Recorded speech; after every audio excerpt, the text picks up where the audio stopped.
What is going on, everyone? Eagles up 10-0 at the break. Talking reaction, top takeaways. Joining us, Shane Happ at Shane Happ NFL. What's up, Shane? What's up, Deibs? Just, watching guys I've watched in the draft for the last few years that could never get onto the field have themselves a day.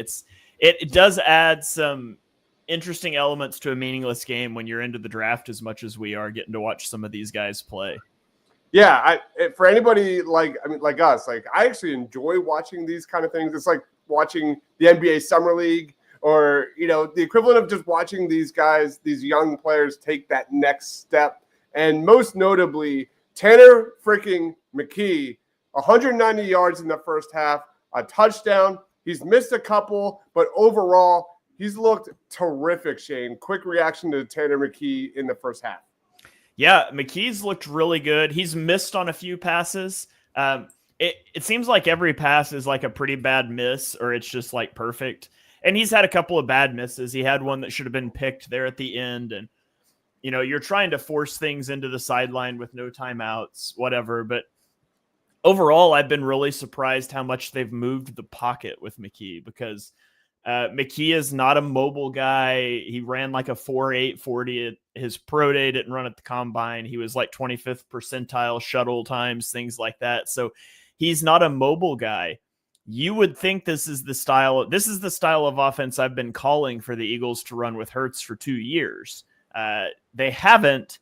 Now they're running it with McKee, and not to over extrapolate things from a half of a meaningless Week 18 game. But I think it's pretty clear that that's just not ever going to happen, because Hurts doesn't want it to at this point if they're doing it with McKee. Yeah, they're getting the ball out really fast, and I don't think it's any surprise that a guy like Jahan Dotson probably matched his season total in one half, 5 receptions for 63 yards. But circling back to Tanner McKee, he looks really calm under pressure, Shane. It's nice to see like a tall, quarterback stand in the pocket, get the ball out. It's very old school. But in general, I thought he's letting his receivers make plays on the balls. He looks a little hesitant or off when he's rolling out of the pocket. But outside of that, I thought he's looked really good against the blitz. And Krabby's saying there's a quarterback controversy looming. I think it's very clear. I mean, we've said this on the show so many times. Tanner's number 2 going forward. Look to trade Kenny Pickett during the draft. Any other takes on Tanner McKee before we roll on? No, let's keep going. All right, let's do it. Let's get to the running backs. Kenny Gainwell, not much here in the first half, but Will Shipley had a couple of nice plays, whether that was coming out of the backfield or as a receiver. The one play he had on that screen where Tanner McKee faced pressure, got Will Shipley the ball, made a couple guys miss in the first down. We got a first taste of Will Shipley. Any quick thoughts? Yeah, that one pass where I don't know if he was running an option route or if it was a Texas route all the way, and McKee found him under pressure. That was a nice little play. He had the very next play, I think, was just the little check down to the backfield, and he looked slippery as a runner.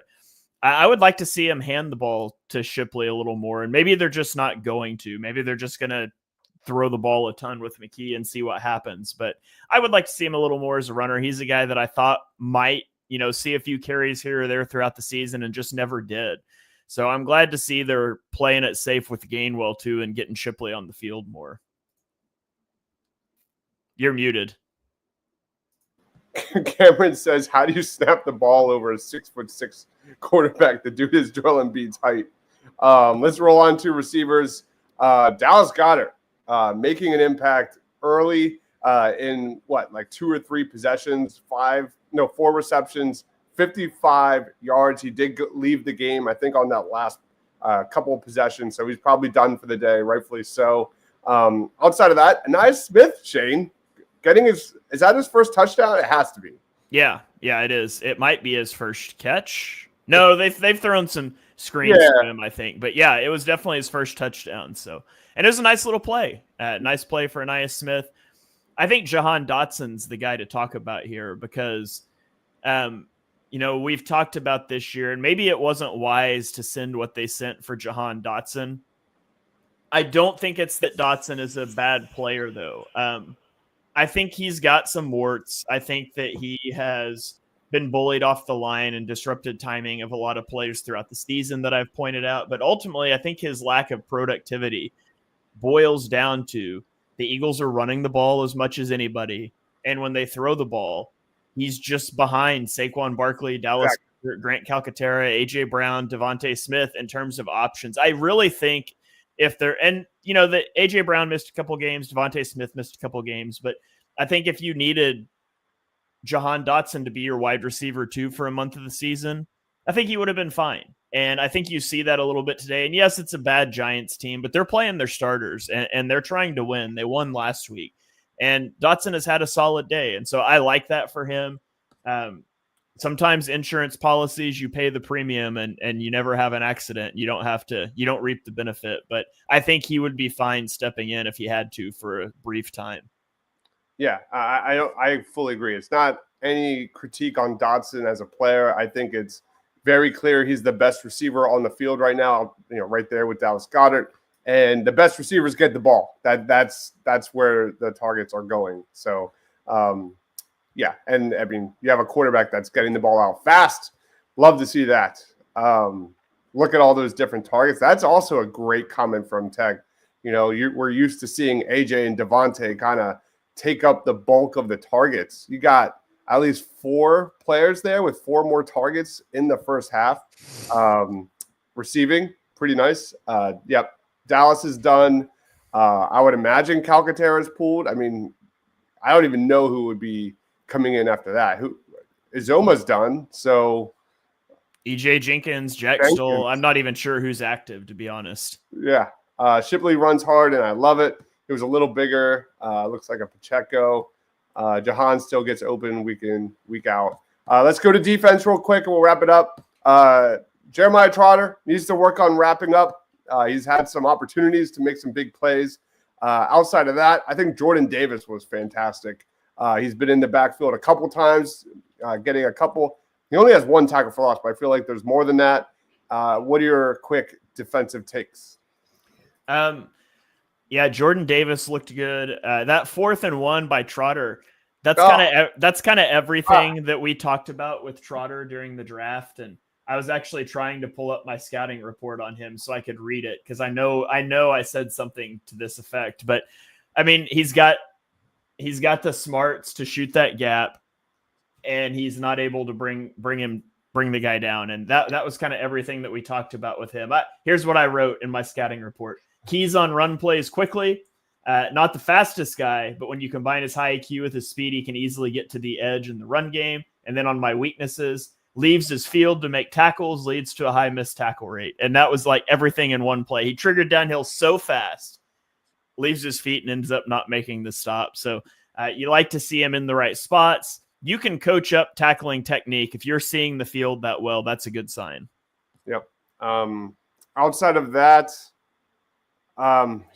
Jordan Davis and Bryce Huff were the only 2 regular starters out there for the defense, and Bryce Huff doing Bryce Huff things, making real no impact.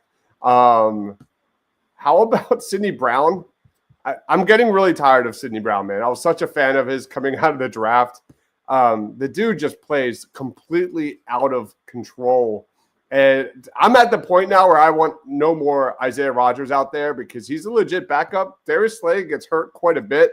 I don't want Isaiah Rodgers out there anymore, especially with Darius Slay and his inability to play 4 quarters of football. That's my take. Sidney Brown, he's just out of control. Yeah, he's way out of control on that one where he hits Isaiah Rodgers, and he just wants to hit people, and he ends up friendly firing his own teammate. So he's got to – I mean, you got to rein that in. Playing from center field like that, you've got to be able to adjust to the ball in the air and be aware of the guys downfield. And to be honest, that's probably why Fangio doesn't have him off the bench as the 3rd safety. It's why he's like the 5th guy behind Avonte Maddox and Tristan McCollum. So how about Keely Ringo, though? My guy Keely Ringo gets a pass breakup. I think it was a 4th down. I think it was a 4th and 2 or something. But I liked seeing that from Ringo. Also, just want to point out, looking around the league right now, The Commanders are losing to the Cowboys 6-3 at halftime. The Bears are beating the Packers 14-13 at halftime. So for Eagles fans, if you do want to face Washington week 1 of the playoffs, you need the Commanders to win and the Packers to lose. And both of those games are really close right now. But Jaden Daniels has looked awful in his game. Jordan Love left injured for the Packers. So you got to be feeling good about next weekend as well. On the other end, as someone who I wanted 0 parts of the starters on the field, Saquon, it would have probably put up at least 200 yards in the first quarter in this one. Like, I'm not getting overly excited about this game. The Giants are playing conservative. They are playing, half a step slow today. Conservative. They've gone for it on like 8 fourth downs. Well, yeah, but they're running they stink. They're bad, man. This is a bad. Yeah, conservative was a bad word choice. I'm more so just like, tell me you're tanking without tell me you're tanking. Like, they're just clearly trying to go out of their way and lose this one. But anyway, second half adjustments, Shane. I don't even know. I have none. I'd like to see Will Shipley throw a few more catch. Wow. I would like to see Will Shipley get a few more handoffs, but overall, I have nothing. Just let's keep getting a good look at these backups and stay injury free. Period. Stay healthy, guys. We'll be back for post-game, talking biggest reactions, takeaways, player of the game, Eagles in 3 words or less. He is Shane, at Shane Half NFL on X. I am Deibs, Mr. Crockpot. See you in a couple hours. Stay awesome.